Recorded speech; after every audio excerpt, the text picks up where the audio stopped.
Here in Bermuda, conditions have been deteriorating ever since first light as the leading edge of Hurricane Igor begins to push its way onto the island. I'm standing above Hamilton Harbor. It's protected. It's normally very, very calm, but not today. Igor's wind and storm surge churning up the harbor.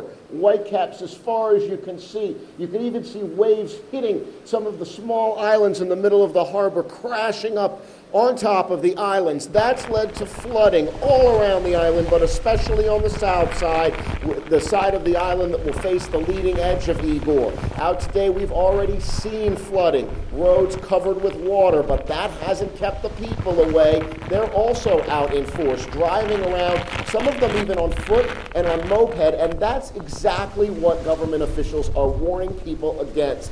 They want people to stay inside and hunker down through this storm. The building codes in Bermuda are very strict. The homes here are made of concrete. Even a lot of the roofs are made of concrete, and the safest place for people on this island to be is indoors. Nevertheless, there are plenty of curious people out there looking to catch a glimpse of the strength of Igor. I remember what Fabian did, and we're hoping that we're not seeing anything that comes close to that we did. That wasn't fun at all. Well, yeah, it's something like we had earlier this year. We had wind, but it was for a long time, so it burnt a lot of trees. But hopefully this will pass in good time.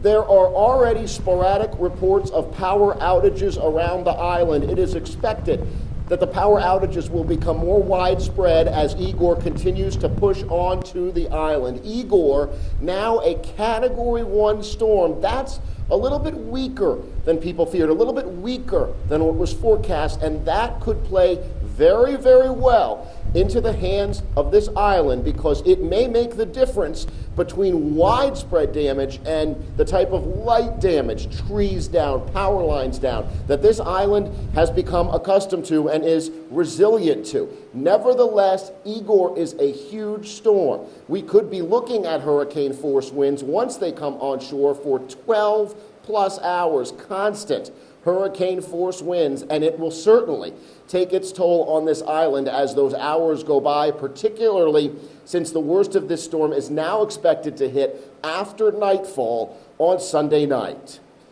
In Hamilton, Bermuda, Jason Bronis, The Associated Press.